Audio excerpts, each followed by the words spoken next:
ಓಂ ಶಿವೋಹಂ ಅಂತ ಹಾಡನ್ನ ಹಾಡಿ ಕಾಶಿಯಲ್ಲೂ ಕೂಡ ಅವರ ಧ್ವನಿ ರಾರಾಜಿಸುವಂತ ಆ ಗಾಯಕರ ಧ್ವನಿಯಲ್ಲಿ ಮತ್ತೊಂದು ಶಿವನ ಹಾಡು.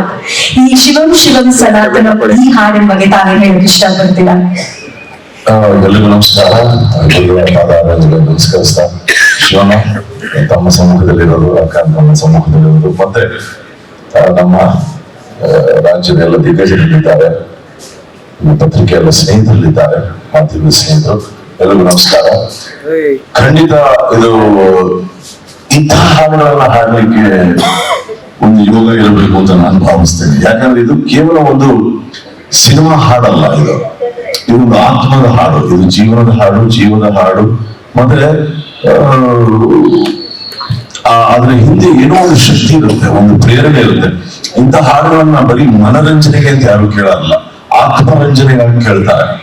ಅದನ್ನ ಕೇಳಿ ಯಾವುದೋ ಲೋಕಕ್ಕೆ ಪ್ರಯಾಣ ಮಾಡ್ತಾರೆ, ಆ ಲೋಕದಲ್ಲಿ ಏನೋ ನೆಮ್ಮದಿ ಪಡಿತಾರೆ, ಧೈರ್ಯವನ್ನ ಪಡಿತಾರೆ. ನೀವು ಹೇಳಿದ್ರಿ ಓಂ ಶಿವೋಹಂ ಅನ್ನೋ ಒಂದು ಸಾಂಗ್ ನಾನು ಇಳೆಯರಾಜ ಸರ್ ಹಾಡಿದ ಹಾಡು. ಅದು ಕಾಶಿಯಲ್ಲಿ ವಿಶ್ವನಾಥನಿಗೆ ಅಭಿಷೇಕ ಮಾಡ್ಬೇಕಾದ್ರೆ ಪ್ಲೇ ಮಾಡ್ತಾರೆ ಅಂತ ಕೇಳ್ಪಟ್ಟೆ.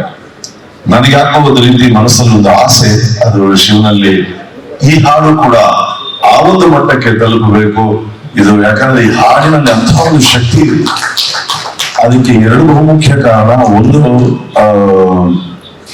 ನನಗೆ ಬಹಳ ಆತ್ಮೀಯರು, ಆದ್ರೆ ನಾನು ಬಹಳ ಗೌರವಿಸುವಂತಹ ವ್ಯಕ್ತಿತ್ವ ಸಂಗೀತ ನಿರ್ದೇಶಕರಾದಂತಹ ಅರ್ಜುನ್ ಜನ್ಯ ಅವರು ಈ 45 ಸಿನಿಮಾ ಏನಿದೆ, ಇದು ಸುಮ್ಮನೆ ಒಂದು ಸಿನಿಮಾ ಅಂತ ಅವರು ಮಾಡ್ತಿಲ್ಲ.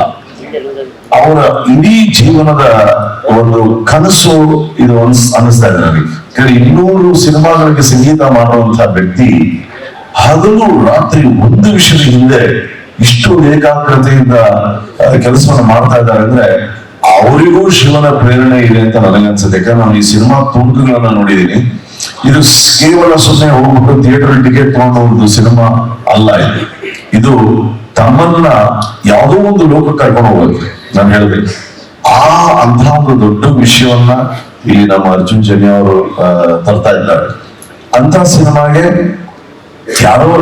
ಯಾರಾದ್ರೂ ಮಾಡಬಹುದಿತ್ತು, ಆದ್ರೆ ಅವ್ರಿಗೊಂದು ಪ್ರೇರಣೆ ಶಿವನೇ ಕೊಟ್ಟೇನೋ ಬಹುಶಃ ನಾನ್ ಮಾಡಬೇಕು ಅಂತ ನನಗೆ ಅನ್ಸುತ್ತೆ. ಯಾಕಂದ್ರೆ ಈ ಕಥೆ ಆ ರೀತಿದು, ವಿಷಯ ಆ ರೀತಿದು, ಮತ್ತೆ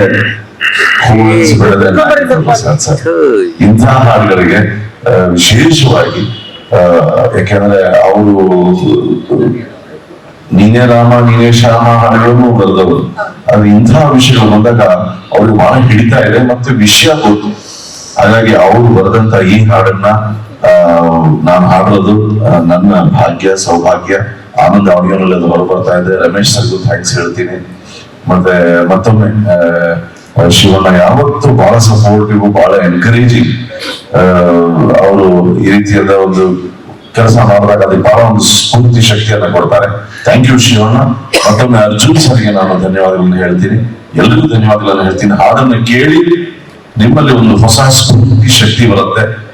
ನಿಮ್ಮ ಆಶೀರ್ವಾದವನ್ನು ನಮಗೆ ನೀಡಿ ಅಂತ ಹೇಳ್ತೇನೆ. ಒಂದು ಕಡೆ ಸಂಗೀತದ ಸರಸ್ವತಿ ಪುತ್ರ ಆದ್ರೆ ಇನ್ನೊಂದ್ ಕಡೆ ಜ್ಞಾನ ಭಂಡಾರದ ಸರಸ್ವತಿ ಪುತ್ರ ನಮ್ಮ ಕವಿರತ್ನ ನಾಗೇಂದ್ರ ಪ್ರಸಾದ್ ಸರ್ ತಾವು ಬರೆಯೋ ಎಷ್ಟೋ ಹಾಡುಗಳು ಕೆಲವು ಪ್ರೀತಿಗೆ ಹತ್ರ ಆಗತ್ತೆ, ಮನ್ಸಿಗೆ ಹತ್ರ ಆಗತ್ತೆ, ಕಣ್ಣೀರಿಗೆ ಹತ್ರ ಆಗತ್ತೆ, ಕೈಕಾಲು ಡಾನ್ಸ್ ಮಾಡೋದಕ್ಕೆ ಹತ್ರ ಆಗತ್ತೆ. ಇದು ನೇರವಾಗಿ ಆತ್ಮಕ್ಕೆ ತಾಕುವಂತ ಒಂದು ಸಾಹಿತ್ಯ ಅಂತ ಹಾಡು. ಈ ಹಾಡನ್ನು ಬರೆಯುವಾಗ ಯಾವ ರೀತಿ ಇತ್ತು ಸರ್? ಗುರುಗಳ ಪಾದಾರವಿಂದಕ್ಕೆ ಪೊಳಮಾಡುತ್ತಾ, ಹಾಗೆ ನಮ್ಮ ಪ್ರೀತಿಯ ಶಿವಣ್ಣ ಮತ್ತು ಗೀತಕ್ಕೆ ಅವರಿಗೂ ನಮಸ್ಕಾರ. ಚಿತ್ರದ ಮತ್ತು ಬಂದಿರುವ ಎಲ್ಲ ಮಾಧ್ಯಮ ಮಿತ್ರರೇ, ಬಂಧುಗಳೇ, ನಾನು ಏನೇನು ಹೇಳಬೇಕು ಅಂತಿದ್ನೋ ಅದನ್ನೆಲ್ಲ ವಿಜಯ್ ಪ್ರಕಾಶ್ ಸರ್ ಹೇಳಾಯ್ತು. ಒಬ್ಬ ಚಿತ್ರ ಸಾಹಿತಿ ಸಿನಿಮಾ ನಿರ್ದೇಶಕ ಆದ್ರೆ ನಿರ್ದೇಶನದ ಅದಕ್ಕಿಂತ ಒಂದು ಹೆಜ್ಜೆ ಮೇಲೆ ನನ್ನ ಹಾಡುಗಳು ಚೆನ್ನಾಗಿರ್ಬೇಕು ಅಂತ ಚಿತ್ರ ಸಾಹಿತ್ಯದ ಬಗ್ಗೆ ಹೆಚ್ಚು ಗಮನ ಹರಿಸ್ತಾನೆ. ಅದಕ್ಕೆ ಉದಾಹರಣೆ ನಾನು ಇದ್ದೀನಿ, ನೀವು ಇದ್ದಾರೆ, ಬಹಳಷ್ಟು ಜನ ಇದ್ದಾರೆ. ಒಬ್ಬ ಬರಹಗಾರ, ಸಂಭಾಷಣೆ ಬರಹಗಾರ ಸಿನಿಮಾ ಡೈರೆಕ್ಟ್ ಮಾಡ್ಬೇಕು ಅಂತ ಹೊರಟಾಗ ನನ್ನ ಸಿನಿಮಾ ಡೈಲಾಗ್ ಹಿಂಗಿರ್ಬೇಕು ಹಂಗಿರ್ಬೇಕು ಅಂತ ಡೈಲಾಗ್ ಮೇಲೆ ಒಂದು ಎಕ್ಸ್ಟ್ರಾ ಎನರ್ಜಿ ಇರುತ್ತೆ. ಸೊ ಎಲ್ಲವೂ ಅವ್ರವ್ರ ಕ್ಷೇತ್ರದಲ್ಲಿ ಹೆಚ್ಚು ಎನರ್ಜಿ ಆಗುವಂಥದ್ದು. ನಾನು ಈ ಸಿನಿಮಾದಲ್ಲಿ ನೋಡಿದ್ದು ಆರಂಭದಿಂದ ಅರ್ಜುನ್ ನೋಡ್ತಾ ಇದ್ದೀನಿ, ಹಾಡು ಯಾವಾಗ ಮಾಡ್ತಾರಪ್ಪ ಅರ್ಜುನ್ ಅಂತ. ಹಾಡು ಬಗ್ಗೆ ಪ್ರಶ್ನೆನೇ ಇಲ್ಲ. ಸಿನಿಮಾ ಕತೆ ಆ ಶಾರ್ಟ್ ಸೀನ್ ಇದೇ ಡಿಸ್ಕಷನ್. ಸುಮಾರು 1 ವರ್ಷ ಆಯ್ತು ನಾನು ಇದ್ರ ಟ್ರಾವೆಲ್ ಇನ್ನೂ ದೊಡ್ಡದು ಅರ್ಜುನ್ದು ಟ್ರಾವೆಲ್ ನೋಡ್ತಾ ಅಣ್ಣ ಈ ಶಾರ್ಟ್ ಇದೇನೋ ಯಾವ್ದೋ ಒಂದು ಟ್ರೈಲರ್ ಮಾಡಿದ್ವಿ, ಶೂಟಿಂಗ್ ಇದು ಬರೀ ಅದೇ ಸರಿ, ಹಾಡು ಬಗ್ಗೆ ಏನು ಹೆಚ್ಚು ತಲೆ ಕೆಡಿಸ್ಕೊಂಡಿಲ್ಲ ಅಂತ. ಅವೆಲ್ಲ ಸಿನಿಮಾ ಎಲ್ಲ ಆಯ್ತು. ಈಗ ಹಾಡಿನ ವಿಷಯಕ್ಕೆ ಬಂದ್ರೆ ಇದರಲ್ಲಿ ಇನ್ನು ಬೇರೆ ಇನ್ನೊಂದು ಹಾಡು ಇದೆ, ನಾನ್ ಬರ್ದಿರೋ ಹಾಡೆ. ತುಂಬಾ ನಾನ್ ಕೇಳಿ ಯೂಶಲಿ ಯಾವ್ದಾರ ಒಂದು ಹಾಡು ಬರ್ದು ಅದು ಹಾಡಾದ್ಮೇಲೆ ಹೆಚ್ಚು ಅದನ್ನ ನಾವು ಎಂಜಾಯ್ ಮಾಡಕ್ ಹೋಗೋದಿಲ್ಲ. ಮತ್ತೆ ಬೇರೆ ಹಾಡು ಬರೆಯುವಾಗ ಅದೇನೋ ನಮ್ಗೆ ಡಿಸ್ಟರ್ಬ್ ಮಾಡುತ್ತೆ ಅಂತ. ಬಟ್ ನಾನ್ ಕೇಳಿ ಆ ಹಾಡು ಕಳಿಸಿ ಹಾಡು ಕಳಿಸಿ ಅಂತ ಹೇಳಿ ಕಳಿಸ್ಕೊಂಡು ಕೇಳಿ ಎಂಜಾಯ್ ಮಾಡುವಂತ ಹಾಡು 45 ಸಿನಿಮಾ ಹಾಡು.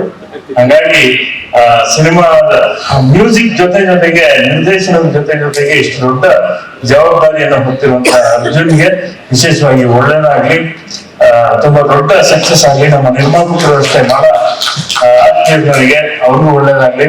ಇನ್ನು ಚಿತ್ರತಂಡ ಬಹಳ ದೊಡ್ಡದಿದೆ. ಶಿವಣ್ಣ ಅವರು, ಉಪೇಂದ್ರ ಅವರು, ರಾಜ್ ಶೆಟ್ಟಿ ಅವರು, ಹೀಗೆ ದೊಡ್ಡ ಕಲಾ ತಂಡ ಇದೆ. ಇಂಥ ಸಿನಿಮಾದಲ್ಲಿ ನಾನು ಹಿಂದೆ ಕೂಡ ಶಿವಣ್ಣ ಅವರ ಆಂಜನೇಯನ್ ಸಾಂಗ್ ಅಂದ್ರೆ ಕಂಟಿನ್ಯೂಸ್ ಸುಮಾರು 15 ವರ್ಷದಿಂದ ನಾನೇ ಪ್ರಸನ್ನ ಶ್ರೀ ಆಂಜನೇಯ ಮತ್ತು ಭಕ್ತಿ ಗೀತೆಗಳು, ಭಕ್ತಿ ಸಿನಿಮಾದಲ್ಲಿ ಭಕ್ತಿ ಇದೆ ಅಂದ್ರೆ ಅತಿ ಹೆಚ್ಚು ಈ ಒಂದು 2-3 ದಶಕಗಳಲ್ಲಿ ಅತಿ ಹೆಚ್ಚು ಹಾಡು ಬರ್ತವ್ ನಾನು. ಈ ಹಾಡು ವಿಶೇಷವಾಗಿ ಶಿವನನ್ನ ನೋಡಿದ್ರಿ, ಇದೊಂಥರ ಟ್ರಾನ್ಸ್ ಕರ್ಕೊಂಡು ಹೋಗುತ್ತೆ. ನೀವು ಕೇಳ್ತಾ ನಿಮ್ಮನ್ನೊಂದು ಟ್ರಾನ್ಸ್ ಕರ್ಕೊಂಡು ಹೋಗುವಂತ ಹಾಡು. ಮತ್ತೆ ಇದಕ್ಕೆ ಕಂಚಿನ ಕಂಠ, ನೀವೇ ಹೇಳಿದಾಗೆ ಕನ್ನಡದ ಶುದ್ಧ ಕನ್ನಡದ ಕಂಠ ಜಯಪ್ರಕಾಶ್ ಅವರ ಧ್ವನಿ ಅದಕ್ಕೆ ಬಿದ್ದರೆ ಇನ್ನಷ್ಟು ಮೆರುಗು ಎಲ್ಲವೂ ಸರಿ ಆಗುತ್ತೆ. ಕಲಾವಿದರು ಇಡೀ ಸಿನಿಮಾಗೆ ಒಂದು ದೊಡ್ಡ ಮೆರುಗು ಈ ಹಾಡು. ಒಳ್ಳೇದಾಗ್ಲಿ, ಇಡೀ ಚಿತ್ರತಂಡಕ್ಕೆ ಒಳ್ಳೇದಾಗ್ಲಿ ಅಂತ ಹಾರೈಸ್ತೀನಿ. ನಮಸ್ಕಾರ. Thank you sir. ಮತ್ತೊಮ್ಮೆ ವಿಜಯ್ ಪ್ರಕಾಶ್ ಅವರ ಆ ಕಂಚಿನ ಕಂಠಕ್ಕೆ ಹಾಗೂ ನಾಗೇಂದ್ರ ಪ್ರಸಾದ್ ಅವರ ಸುಂದರವಾದ ಆ ಸಾಲುಗಳಿಗೆ ಧನ್ಯವಾದಗಳನ್ನ ತಿಳಿಸ್ತಾ